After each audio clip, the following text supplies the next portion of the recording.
ya danganta mana misali yanzu misali abubuwan da ake tabbin ruwa na ta faruwa a Kano wani ya yi kaza annabi sallallahu alaihi wasallama lamari ya bayyana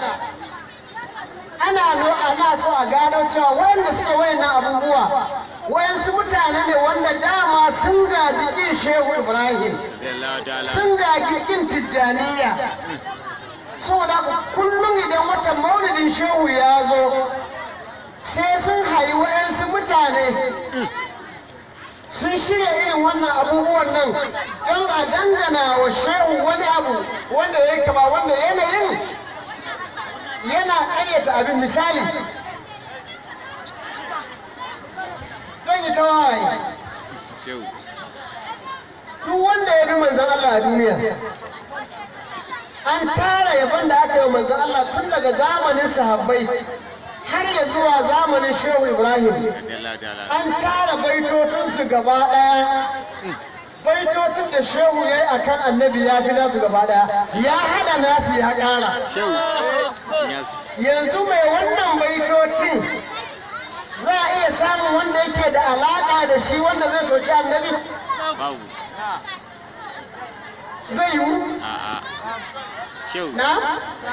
a ce wani mutum son Shehu yake yi wanda shehun nasa ya yi fice wajen so da yaban annabi fiye da kowa a ce wani ya fito wanda zai yi wani abu wanda zai shafi martabar annabi sannan a ce wannan abin daga jikin da shehu ya fito na ba zai yiwu ba to amma wannan abin shehu zai ba da amsa a cikin wannan karatu da muke muji abin zai yi tasiri ko ba zai yi ba Allah ya ƙara wa shehu yarda shehu yana cewa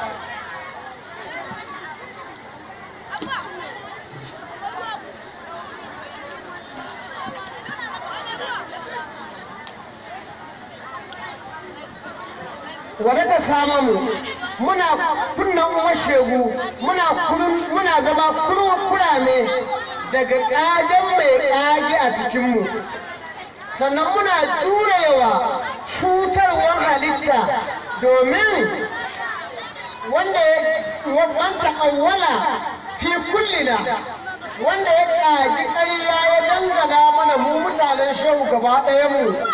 ko ya ware waɗansu ya dangana musu wani abu ɗayan biyu ne shehu ce imma an yi tsiba na bi shay'in ko ya aibata mu da wani abu abinda ya aibata mu da shi wa huwa sadiqun lalle ya yi gaskiya to fi ma ya kula shi abinda yake faɗa lalle sai mu ji cewa abinda wani yake faɗa laifin mu ne fa nastaghfirullah mu nemi gafaran Allah wa natubu ila Allah mu koma zuwa ga Allah mu sakantance kuma wa natahaqqaqu cewa inda wucewa shi Allah satara alaina aksara mimma ta'awwala bihi almuta'awwilu ai Allah ma ya rufe mana asiri ya sutuce mu ya rufa mana asiri ya rufe laifukan mu fiye da abin da mai faɗan ma ya faɗa domin Allah mai gafarta zunubi ne mai suturce aibi ne kuma kamala sai Allah dama na ƙasa kuma siffan mu ne na zati shehu Allah ƙara masa da ce ai ba dan ba Allah ya daɗe mu da siffofi na kamalarsa ba ai da mun zama kamar yadda mai ƙagen yake ƙage saboda haka ɗaya kenan ya ce wa in abana idan bai mana ƙarya ya aibata mu bi shay'in da wani abu mubtalan wanda ƙage ke mana ya alamullahu Allah ya san annana bura'a'un minhu mu kubutattu ne daga abin da yake aibata mu da shi ya ce to fa ilmun la ya kafina sanin Allah ya san cewa abinda wane yake dangana shi da mu ba aikin mu bane ba siffar mu bane to sanin Allah ya ishe mu ko da duk duniya ta yarda